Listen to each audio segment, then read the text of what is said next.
So yun na nga, nabuhat na tayo ng ulan. Dito muna tayo, wala tayong dalang kapote. Ay, malas.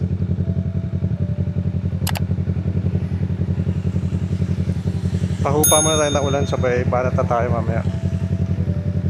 I-traction 2 pala natin kasi maulan. Mahirap na, madulas. Rainy season is here, ladies and gents. Ingat sa lahat ng mga babiyahe, mapabike o mapamotor. Sana safe kayo sa biyahe ninyo. Make sure din na when you're riding, wear proper gears, helmet, jacket, riding pants, tsaka riding boots or riding shoes. Huwag niyo akong gagayahin na hindi nagdadala ng kapote at naaabutan ng ulan. Syempre, pag maulan, mas susceptible yung mga motor o bike natin na masira. So, papakita ko sa inyo. Disclaimer, hindi naman ako professional mechanic. May konti lang akong alam sa pag-maintain ng bike tsaka ng motor. So, papakita ko sa inyo kung paano ko mini-maintain yung motor ko tuwing tag-ulan. Let's go. Kakauwi ko lang. Palamigin muna natin si Little Z. Ito pa na yung langis na gagamitin natin. Shell Advance. Oil filter. Blick Original Japan. C806. Yan. Ito yung ladies and gents, sumuulan. Yan, dumi ni Little Z. Ito yung mga tools na kailangan.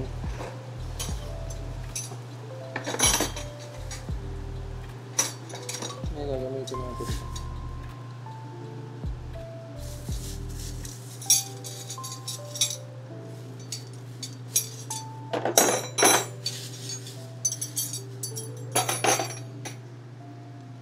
Mga tools. Habang mainit pa si Z, tatanggalin natin yung bolt sa ilalim.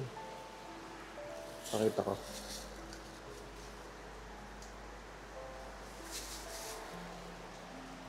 Ito, tatanggalin natin to.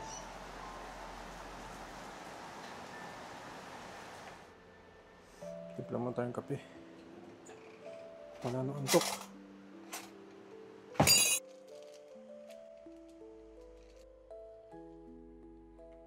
Pagtanggal ng bolt ng oil pan, ng drain pan, oil drain pan, kailangan mo ng 17mm.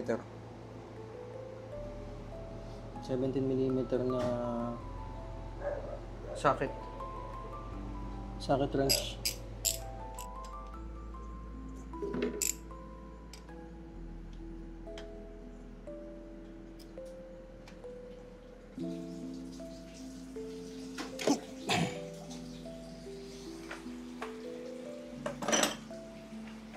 Yun, so pagkabunot mo, timingan mo lang. Dahan-dahan lang yung pagbunot.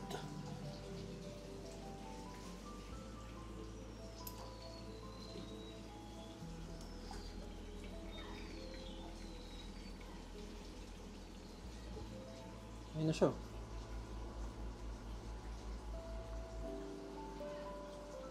Ito lang is, since tatanggalin natin yung oil filter, kailangan ng 1.8 liters. Maganda yung tagas niya. So, para mas mag-flow yung oil sa kabila, kailangan buksan to. Hand-tighten lang naman to.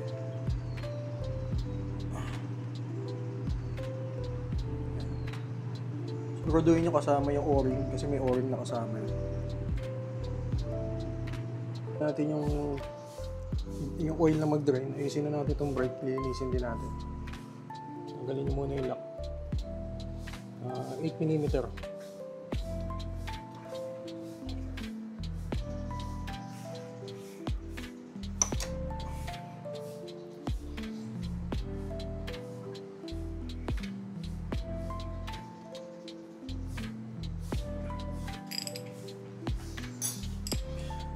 Tapos yung pagtanggal ng caliper, 12mm.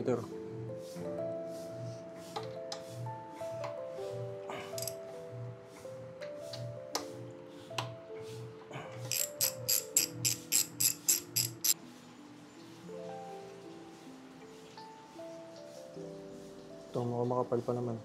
Pero madumi na. Sobrang dumi. So kung titingnan nyo, ladies and gents, makapal pa naman yung front brake natin. 15,000 kilometers. Makapal pa yung front. Hindi pa naman palitin. Ayan. So, ang ginagawa kong panlinis, ano lang, dishwashing liquid lang. Pangtanggal ng ano, tapos ibabrush mo lang. Hindi mo na kailangan sandpaper. Yan lang. Hanggang sa malinis. Importante to, ladies and gents. Huwag na kayong gamit ang motor. Okay ng bike. Ganito din naman paglinis. Yan lang. Para siguradong gumana yung mga brake nyo. Checkin nyo lagi yung brake pad. Baka upod na.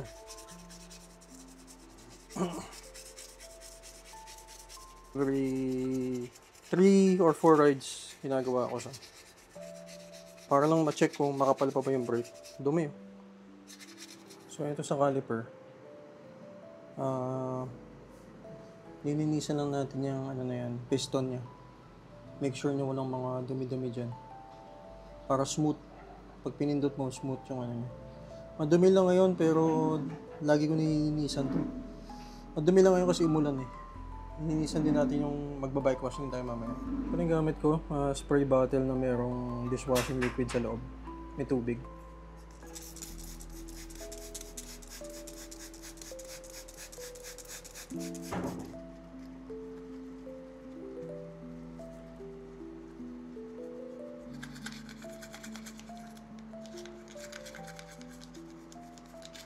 Yung differential layo. Linis na.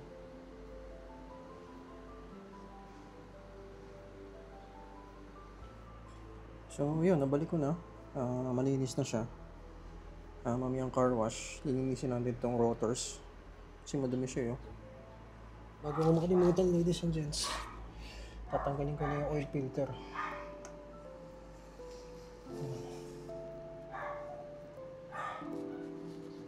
Para hindi mahirap tanggalin mamaya sa may headers. Mali yung pagkakalagay ko ng dyaryo. Kaya importante may dyaryo kayo dito, lalo na pag may tiles kayo na sa'yo kasi madulas. Yan. Hintayin na natin mag-drain yan. So dito sa likod, 2 bolt. Ito 12mm. Tapos dito 14. So titignan nyo yung likod na brake, makapal pa. Kasi sa motor o kahit sa bike, 70% sa harap, 30% sa likod. So makapal-kapal pa siya. Dati nang wala pa akong 8mm, ang hirap eh. Kasi hindi ko siya matanggal. Doon lang sa brake caliper mismo nakakabit.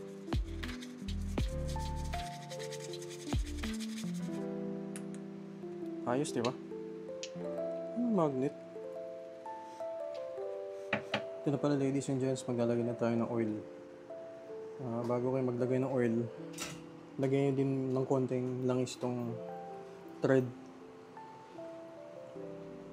ng drain plug bolt, para hindi siya mag-seize pag tatanggalin nyo, kasi aluminum lang yan eh. Yung ilalim na yan aluminum, kaya ang gastos niyan pagka na yung thread niya.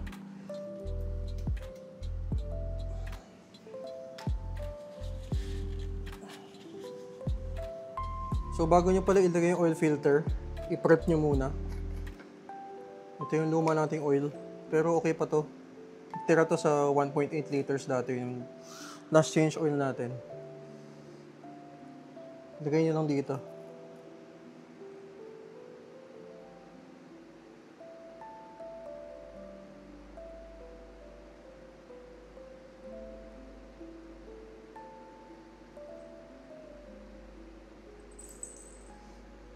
Yan. Tapos, pinaka-importante, para hindi siya mag-seize, para pa susunod na tatanggalin nyo, lagyan nyo ng oil tong ano niya, O-ring. Yan. Ganyan nyo lang.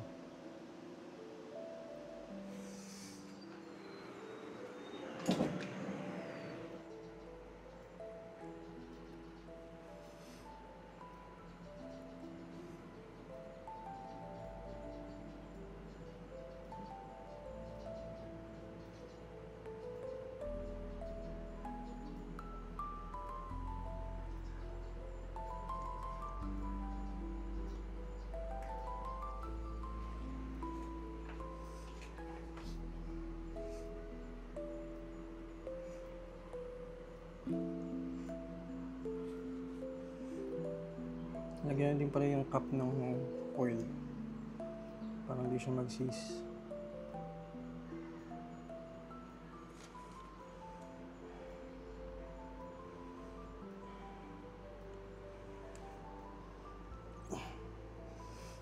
We are done. So binuksan ko din pala dito sa may small sprocket, front sprocket niya. Kasi marami na rin gunk na naiipon. Nilinisan natin yun. Didegreaser natin. Dumi. Kakarwash natin. Bike wash pala. Dumi. So I always do this before I wash my bike. I always cover the switches and also the TFT display with a plastic bag just to be on the safe side. Call it OP, but this is my way of cleaning my bike. I just don't want any water seeping through the electronics, just to be on the safe side, because replacing the switches and also the TFT display is very expensive. Check.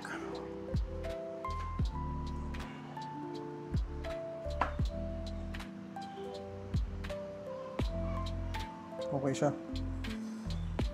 Nasa gitna siya ng low tsaka high. So pagka-start na natin, nililisa ko na lahat. This is where I will end my video. Thank you for joining me on this ride and my maintenance day on my bike. Disclaimer again, hindi naman ako professional na mechanic. May konting alam lang ako sa pag-maintain ng bike. Hindi ko pa rin kayang gawin yung mga internal. Hindi ko kayang buksan yung bike kasi medyo natatakot ako. Baka hindi ko na mabalik yung mga piyesa at hindi umandar yung bike. Mas magastos yun. So, see you on our next adventure. Shout out sa mga nanonood at sa mga sumusuporta sa channel natin. Ride safe and God bless.